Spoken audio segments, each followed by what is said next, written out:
Hello guys, welcome back to my channel start with art. So I hope आप सब घर में बहुत अच्छे होंगे। एंड आज की वीडियो का जो पर्पस है, हमारा मेन मोटिव है, वो है पेंटिंग किन किन को फिल करना चाहिए और किसको नहीं फिल करना चाहिए। ठीक है, आज हम पेंटिंग से रिलेटेड काफी सारी चीजें जानेंगे एंड उसके बारे में ही बात करेंगे।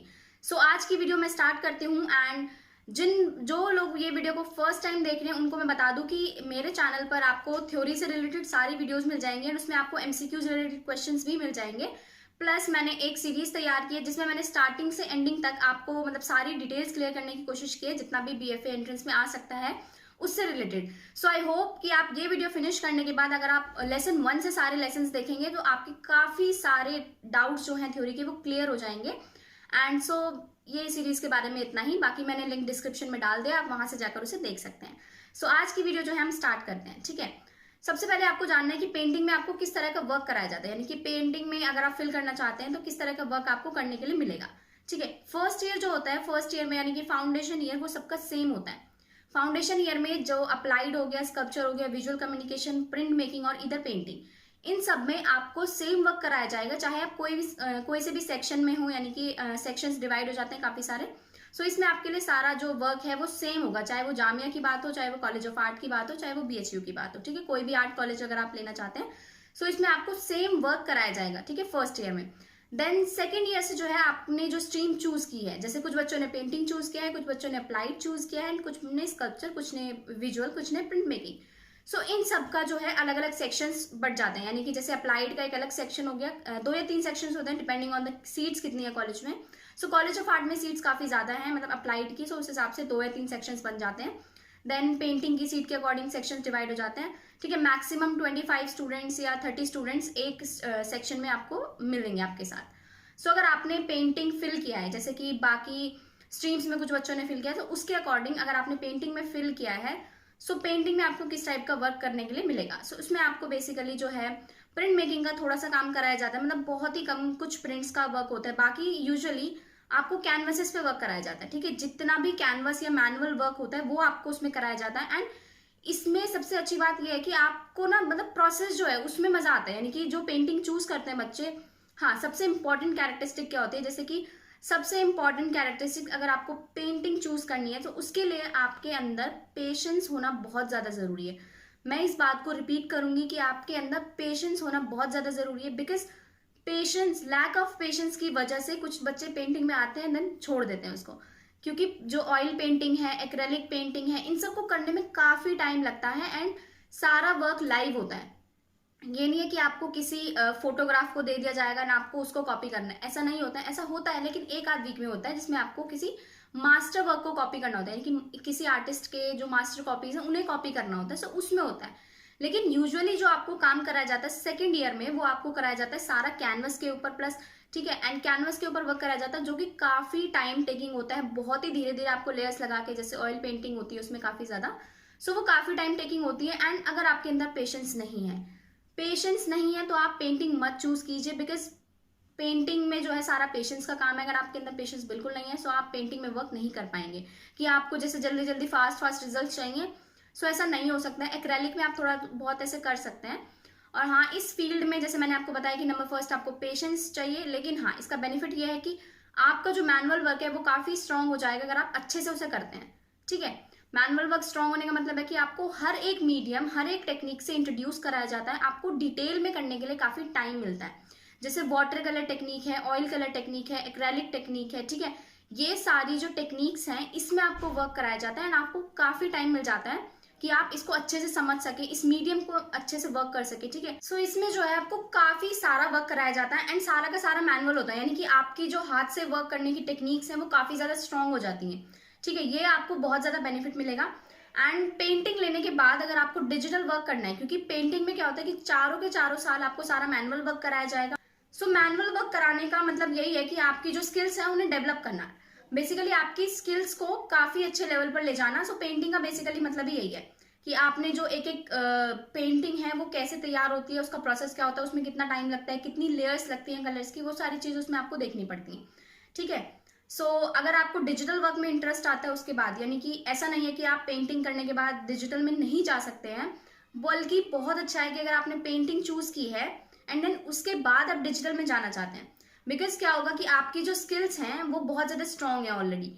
सो अप्लाइड और पेंटिंग में क्या डिफरेंस है कि यानी कि अगर आप अप्लाइड लेके जाते हैं तो आपको डायरेक्ट डिजिटल वर्क कराया जाता है, जिसमें फर्स्ट ईयर आप मैनुअल वर्क करते हैं।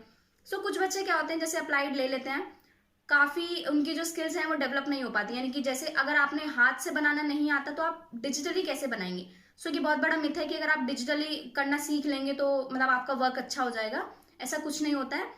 आपको स्किल्स दोनों में बराबर चाहिए, इक्वल स्किल्स चाहिए आपको, चाहे आप डिजिटल आर्ट वर्क कर रहे हो चाहे आप मैनुअल आर्ट वर्क कर रहे हो। ठीक है। सो पेंटिंग करने के बाद अगर आप डिजिटल कोर्स करना चाहते हैं तो उसमें आपको काफ़ी ज़्यादा बेनिफिट होगा, क्योंकि आपकी स्किल्स जो है काफ़ी अच्छे से डेवलप्ड हैं एंड उनको अब आप यूज़ करके जो है कुछ ही टाइम के अंदर अंदर आप जो डिजिटल वर्क है उसे भी मास्टर कर सकते हैं। सो ऐसा मत सोचिएगा कि पेंटिंग अभी भी बेकार है, इसमें कोई स्कोप नहीं है। स्कोप इसमें काफ़ी सारा है। ऐसा नहीं है कि सिर्फ पेंटिंग करके आप सिर्फ पेंटिंग ही बनाएंगे, नहीं। आप सब कुछ सीख सकते हैं। आपके पास इतना टाइम है कि 4 साल के अंदर अगर आपने पेंटिंग सीखी है देन उसके बाद आप मास्टर्स करते हैं, आपका मन है डिजिटल करने का, एनिमेशन करने का, सो 6 महीने के अंदर आप एक कोर्स कर सकते हैं, क्योंकि आपने ऑलरेडी सब कुछ सीखा हुआ है। आपको सिर्फ जस्ट इंट्रोडक्शन की जरूरत है उस मीडियम से, यानी कि अगर आप डिजिटली जाना चाहते हैं तो उस मीडियम से आपको सिर्फ इंट्रोडक्शन की जरूरत है, क्योंकि आपने सारी लाइट एंड शेड ये सब चीज़ों की नॉलेज आपको हो चुकी है। सो इसका कोई मतलब नहीं बनता है कि जैसे कुछ कहते हैं कि पेंटिंग लेने के बाद आप ये नहीं कर सकते, आप सिर्फ कैनवस तक सीमित रह जाते हैं, ऐसा नहीं है। सेम विद अप्लाइड है। अगर आप अप्लाइड लेते हैं और आप अप्लाइड में यानी कि आप डिजिटल सीख लेते हैं, सो आपको उसका भी बेनिफिट है कि अगर आपने सिर्फ फिर मैनुअल वर्क करना है, यानी कि डिजिटल तो आपको आ गया बिना, यानी कि बस फायदा ये है कि कोर्स के लिए आपको पे करना पड़ता है काफी ज्यादा। जैसे कि आप डिजिटल कोर्स अगर बाहर से करेंगे तो आपको काफी ज्यादा पे करना पड़ता है। एंड अगर आप अप्लाइड लेते हैं, सो अप्लाइड में क्या है कि आपको कॉलेज के अंदर यानी कि जो गवर्नमेंट कॉलेजेस है उनकी फीस काफी कम होती है। सो उस हिसाब से आपको थोड़ा सा बेनिफिट हो जाता है कि आपको ये आपका जो बेस है वो यहीं से ही क्लियर हो जाता है। ठीक है। कॉलेज के अंदर ही आपको डिग्री मिल जाती है, आपको बाहर से करने की जरूरत नहीं पड़ती है। ठीक है। लेकिन हाँ, अगर आपको पेंटिंग सीखनी है, सो पेंटिंग में भी वही लाइट एंड शेड डार्क वो आप घर पर कैनवस खरीद कर, कलर खरीद कर आप कर सकते हैं, यानी कि प्रोसेस वो जारी रख सकते हैं आप। सो दोनों में ये बेनिफिट है आपको कि अगर आप मैनुअल लेते हैं तो आप डिजिटल आगे कर सकते हैं, और अगर आप डिजिटल ले रहे हैं तो आप मैनुअल आगे इजीली कर पाएंगे। ठीक है। जैसे अगर आप नहीं अफोर्ड कर सकते कि आप कोर्स करें, कोई एनिमेशन कोर्स कर पाए या आपका मन है, सो उसके लिए अगर मैं आपको सजेस्ट करूंगी कि आप विजुअल कम्युनिकेशन लें। अगर आपको, जैसे मैंने एक वीडियो भी बनाई है विजुअल कम्युनिकेशन के ऊपर, आप उसे देख सकते हैं, लिंक मैं उसका डिस्क्रिप्शन में डाल दूंगी। सो आपको नॉलेज हो जाएगी कि विजुअल कम्युनिकेशन क्या है। ठीक है। उसमें मैंने विजुअल कम्युनिकेशन प्लस अप्लाइड में डिफरेंस बताया है। सो कोई भी स्ट्रीम आप ले रहे हैं इसका मतलब ये है कि उसके अंदर काफी स्कोप है। ये नहीं है कि किसी भी स्ट्रीम के अंदर कोई स्कोप नहीं है। Depending on you, it's depend on you कि आप कितना अच्छा, कितना लेवल तक आप उस वर्क को ले जा रहे हैं। ठीक है। किस लेवल का वर्क आप कर पा रहे हैं, कितना रियलिज्म आप अपने वर्क में चाहते हैं, कितना एब्स्ट्रैक्ट आप अपने वर्क को बनाना चाहते हैं, ये आपके ऊपर डिपेंड करता है। ठीक है। कोई भी एक चीज मुझे याद आई यहाँ पे बहुत ही अच्छी, कि कोई भी चीज को यानी कि किसी भी चीज को अच्छा बनाने के लिए आपको सबसे पहले उसको पूरा सीखना पड़ेगा। यानी कि किसी भी चीज को रूल ब्रेक करने के लिए, जैसे एब्स्ट्रैक्ट आर्ट होती है, अगर आप अभी से ही एब्स्ट्रैक्ट आर्ट करने लग रहे हैं, जैसे कि मतलब कुछ बच्चे होते हैं कि मैंने उनका वर्क देखा है कि क्या होता है कि वो कुछ अलग ही टाइप का आर्टवर्क क्रिएट करते हैं जिसमें ना कुछ रियलिज्म होता है, मतलब उनकी थॉट प्रोसेस जो होती है ना बेसिकली वो उसमें होती है। सो थॉट प्रोसेस और उसको जो वो कैनवस पे उतारते हैं या पेपर पे या जिस चीज पे भी, जिस सरफेस पे भी वो उतार रहे हैं, इसका मतलब ये नहीं है कि आपका वर्क अच्छा है। इसका मतलब ये है कि आपकी जो स्किल है वो अनडेवलप्ड है, उसको इम्प्रूव कीजिए। उसे ये मत मानिए कि ये तो सिर्फ आपके अंदर से आ रहा है, पेंटिंग इज ऑल अबाउट कि आपके अंदर से जो आ रहा है आप वो बनाए। नहीं, आपको पहले रियलिज्म सीखना पड़ेगा, यानी कि रियलिज्म की स्टेज पर जाइए। जो एक्सपीरियंस आपको वहां से मिलेगा ना, उसके बाद आप रूल्स ब्रेक कर सकते हैं। यानी कि रूल्स ब्रेक करना मतलब वैल्यू उसी की होती है जो सब कुछ जानता है, देन उसके बाद कुछ अपना क्रिएट करता है। ये नहीं कि आप अपना ही क्रिएट करने लग जा रहे हैं, यानी कि आप अपना ही कुछ बनाने लग जा रहे हैं बिना कुछ, यानी कि अनस्किल्ड पर्सन उसको कहा जाता है, जो अपनी आर्ट को ये मतलब बिगनर एज पे ही आप अपनी आर्ट को अगर ऐसा नाम देते हैं कि आप तो अपने थॉट्स को, अपनी सारी फीलिंग्स को एक्सप्रेस कर रहे हो, वो है अनस्किल्ड पर्सन, उसको स्किल नहीं है किसी भी चीज की। सो ये मिथ है, इसको तोड़ दीजिए। एंड इसके लिए आपको जो वर्क करना पड़ेगा, अपनी स्किल को एक लेवल तक डेवलप कीजिए। उसके बाद जब आप एक लेवल पर पहुंच जाए कि वहां से उसको ब्रेक करके आप कुछ नया क्रिएट कर सकते हैं कैसे भी फॉर्म में। लेकिन उसके लिए सबसे पहले आपको मास्टर बनना ही पड़ेगा। ये नहीं है कि आप डायरेक्ट मास्टर की स्टेज पर, नहीं, उसका पूरा एक प्रोसेस होता है, वो आपको फॉलो करना ही पड़ेगा। ठीक है। सो ये हुई पेंटिंग में। जैसे कि अगर हम स्कोप की बात करें, सो स्कोप में मैंने आपको बताया कि जैसे आप अपने, अगर आप सिर्फ पेंटिंग में ही जाना चाहते हैं तो आपको इसमें काफ़ी, यानी कि बहुत सारे बच्चे हैं पेंटिंग में, सो उसके लिए आपको 1% बेटर बनना ही पड़ेगा। अपनी फील्ड में लोगों से 1% बेटर आप जब बनेंगे तभी आपको बेनिफिट होगा, यानी कि तभी आप जो है क्राउड से उठकर बाहर निकल सकते हैं, जब आप अपनी स्ट्रीम में 1% बेटर कर रहे हैं उन लोगों से जो आपके आसपास हैं। ठीक है, यानी कि अगर आप एवरेज की फील्ड में रहना चाहते हैं तो ठीक है, आप अपना इंस्टीट्यूट खोल लीजिए, कोचिंग देने लग जाइए स्टूडेंट्स को, ये सब आप कम कर सकते हैं। देन आप एग्जीबिशंस में भी जा सकते हैं। ठीक है, लेकिन अगर आपको बहुत ही अच्छा इस लेवल में आर्टिस्ट आपको इस फील्ड में बनना है, सो आपको बेटर होना ही पड़ेगा, क्योंकि कंपटीशन हर जगह बढ़ता जा रहा है एंड आपको अपनी स्किल्स को इम्प्रूव करना ही पड़ेगा डेली बेसिस पर। ये एक दिन का वर्क नहीं है, 2 दिन का वर्क नहीं है, 1 साल का वर्क नहीं है, 2 साल का वर्क नहीं है। ये जो वर्क है ये काफी सालों की मेहनत है जो कि आपकी पेंटिंग में दिखाई देती है फाइनली।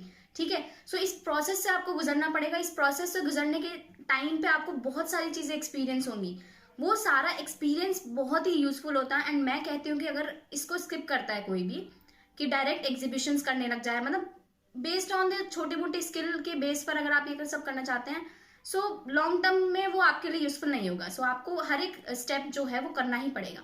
ठीक है, पेंटिंग में स्कोप काफी है, ऐसा मत सोचिए। आप एनिमेशन में जा सकते हैं, मैंने जैसे बताया कि अभी डिजिटल करने के बाद डिजिटल अगर आप करना चाहते हैं, सो पेंटिंग के बाद भी कर सकते हैं, कोई प्रॉब्लम नहीं है। पेंटिंग में आराम से फिल कीजिए, अगर आपके अंदर पेशेंस है तो अच्छे से अपनी स्किल्स को डेवलप कीजिए इन 4 सालों में, एंड ये आपके लिए काफी ज्यादा यूजफुल रहेगा। ठीक है, सीट्स का अगर मैं बात करूँ कि पेंटिंग की सीट्स का क्या सीन है कॉलेज ऑफ आर्ट में या BHU में या जामिया में, सो इनसाइडर के लिए 20 to 25 सीट्स तक अवेलेबल होती हैं। ठीक है, आउटसाइडर के लिए जो है काफी कम, यानी कि 5-6 सीट्स अवेलेबल होती है, समथिंग लाइक दैट। ये जनरल की मैं बता रही हूँ आपको। ठीक है, उसके अगर आप नीचे OBC SC ST में जाएंगे तो सीट्स का जो नंबर है वो कम होता जाता है। सो यहीं से आपको पता चल होगा कि आपको कितनी मेहनत करने की जरूरत है अपनी सीट को जो है पक्का करने के लिए कॉलेज में। एंड काफी सारे कमेंट्स आ रहे हैं कि स्टिल लाइफ कैसे इंप्रूव करें, कंपोजिशन कैसे इंप्रूव करें। ठीक है, स्टिल लाइफ इंप्रूव करने का मैंने आपको एक बेस्ट तरीका बताया है कि आप एक ऑब्जेक्ट को लेकर प्रैक्टिस कीजिए, एक ऑब्जेक्ट में स्पीड बढ़ाइए, इस तरह से ही आप स्टिल लाइफ को इंप्रूव कर सकते हैं। ठीक है, सो इसके बारे में और वीडियोस मैं बनाऊंगी, लेकिन अभी फिलहाल हम इस बारे में बात नहीं करते हैं। ठीक है, पेंटिंग का मैंने स्कोप आपको बता दिया है कि क्या है। पेंटिंग में काफी स्कोप है, आप एक अच्छे लेवल के आर्टिस्ट बन सकते हैं अगर आप अच्छा वर्क करेंगे तो। देन स्कोप के बाद मैंने कॉलेज में वर्क बता दिया कि आपको किस टाइप का वर्क करना पड़ता है। कैनवसेस पे आपको वर्क करना पड़ता है। ठीक है, लाइव आपको सारा वर्क करना पड़ेगा, जितना भी लाइव वर्क होता है, यानी कि जैसे आपको अपने घर का कोई सीन दे देंगे, अपने सेल्फ पोर्ट्रेट्स आपको बनाने पड़ेंगे। ठीक है, कोई भी आपने पर्सपेक्टिव स्टडी करनी है, सब लाइव आपको करना पड़ेगा विद कलर्स। ठीक है, कैनवस के ऊपर। देन पेंटिंग के बारे में आई होप आपको काफी सारी चीजें पता चल गई होंगी कि किन बच्चों को बनना चाहिए। मैं आपको सजेस्ट करूंगी कि अगर आपके अंदर पेशेंस नहीं है, प्लीज आप किसी दूसरी स्ट्रीम में फिल कर लीजिएगा, क्योंकि आप बाद में पछताएंगे लेकर कि पेंटिंग क्यों ले ली, ताकि आप मतलब आपसे इतना वर्क ना हो पाए तो। ठीक है, एंड अगर हम फाइनेंशियल बैकग्राउंड की इसकी बात करेंगे, यानी कि फाइनेंशियली कितना आपको क्या इन्वेस्ट करना पड़ेगा इसमें। सो पेंटिंग लेने के बाद आपको क्या, वैसे तो सारी स्ट्रीम्स में जैसे अप्लाइड में 1 टाइम इन्वेस्टमेंट होती है, लैपटॉप खरीदना पड़ता है। ठीक है, आपने काफी सारे डिजिटल टूल्स खरीदने पड़ते हैं, सो उसमें 1 टाइम इन्वेस्टमेंट हो जाती है। लेकिन वैसे भी काफी जो है ईयरली भी थोड़ा बहुत खर्चा होता ही रहता है। लेकिन पेंटिंग का क्या है कि आपने ईयरली खर्चा करना पड़ेगा। अगर आप नहीं अफोर्ड कर सकते हैं, सो आपको मैं सजेस्ट करूंगी कि आप जो है कोई और स्ट्रीम चूज कर लीजिए। वैसे खर्चा सब में ही है। इस फील्ड में आने से पहले आपको ये मैं बता देती हूँ कि शीट्स का अगर ये सब चीज आप नहीं अफोर्ड कर सकते हैं, सो आप कुछ टाइम रुक कर, जब आपकी फैमिली कंडीशन सही हो जाए तब आप फिल कीजिएगा। ठीक है, क्योंकि काफी ज्यादा हेक्टिक हो जाता है, ये सब चीजें नहीं खरीद पाते हैं तो आपके सबमिशंस नहीं हो पाते हैं, एंड वीकली सबमिशंस होते हैं, सो आपने वीकली ये सब चीजें मेंटेन करनी पड़ेंगी। ठीक, सो पेंटिंग के बारे में गाइज इतना ही, एंड आई होप आपको काफी सारी चीजें पता चली होंगी पेंटिंग से रिलेटेड। ठीक है, सो आप अच्छे से फिल कीजिए पेंटिंग में, एंड EWS में भी अगर आप फिल करना चाहते हैं पेंटिंग में, सो उसमें आपको बेनिफिट ही होगा, यानी कि काफी बच्चों को पता नहीं होता है इसके बारे में। सो सीट्स कम होती है, लेकिन हाँ अगर आप कंपटीशन क्रैक कर जाते हैं तो बहुत अच्छी बात है, आपका एडमिशन आराम से हो जाएगा। ठीक है, सो आई होप आपको पेंटिंग के बारे में काफी नॉलेज हो गई होगी, एंड अब आपको ये पता चल गया कि आपने पेंटिंग में फिल करना है, अप्लाइड में फिल करना है, कौन सी स्ट्रीम में आपको फिल करना है। सो गाइज मिलते हैं अब हम नेक्स्ट वीडियो में। Take care, bye bye. And इस वीडियो के लिए इतना ही। आई होप आपको ये सही लगा होगा, एंड अगर आपको ये अच्छा लगा है तो प्लीज इसको लाइक कीजिए, सब्सक्राइब कीजिए मेरे चैनल को, एंड कमेंट करके बताइए कि आप नेक्स्ट किस टॉपिक पर वीडियो चाहते हैं। ठीक है, बाय बाय, टेक केयर।